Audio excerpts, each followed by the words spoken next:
თუმცა ჩოლოყაშვილი შეფიცულთა რაზმის წევრი საქართველოს ეროვნული გმირის მიხა ხელაშვილის დაბადების 125 და გარდაცვალების 100 წლის თავისადმი მიძღვნილი ღონისძიება გაიმართა. თარიღთან დაკავშირებით მეუფე მიქაელმა მიხა ხელაშვილის სულის მოსახსენიებელი პანაშვიდი მის საფლავთან გადაიხადა. ღონისძიებაზე ადგილობრივ ანსამბლ ლაშარელას მიერ შესრულდა რამდენიმე სიმღერა, წაიკითხეს მიხა ხელაშვილის ლექსები. საქართველოს თავდაცვის სამინისტროს შესაბამისმა სამსახურმა 25 სარიტუალო გასროლა შეასრულა.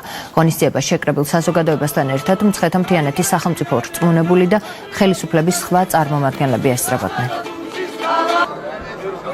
ჩვენი ვალია რომ მისი გმირობის შესახებ, მისი თავდადების შესახებ მოუყვეთ ჩვენს ახალგაზრდებს და სწორედ ასეთ მაგალითებზე აღიზარდონ ჩვენი მომავალი თაობები. ყოველთვის 25 იანვარს რა თქმა უნდა შევიკრიბებით და განსაკუთრებით მნიშვნელოვანი და სასიხარულოა რომ ყოველ წელს მატულობს ხალხი. ყოველ წელიწადს ამოვდივართ, მივაგებთ პატივს, გადავიხდით სულის მოსახსენიებელ პანაშვიდს და ვებედრებით ღმერთს რომ მიხა ხელაშვილზე ნაკლები ვაჟკაცი კაცი არ დაბადებული იყოს საქართველოში. სხვადასხვა უნივერსიტეტის სტუდენტებმა და სტუდენტური პარლამენტის წევრებმა მოგვართეს თხოვნით, რომ ერთად დავსწრებოდით აღნიშნულ ღონისძიებას და ჩვენც ახალგაზრდობის სააგენტოც რა თქმა უნდა სიხარულით დავთანხმდით ამ თხოვნას და გვაქვს შესაძლებლობა რომ პატივი მივაგოთ ქართველი ეროვნული გმირის პოეტის მიხა ხელაშვილის ხსოვნას. მიხა ხელაშვილი არის არა მარტო ფშავის, არამედ მთლიანად საქართველოს სასახელო შვილი.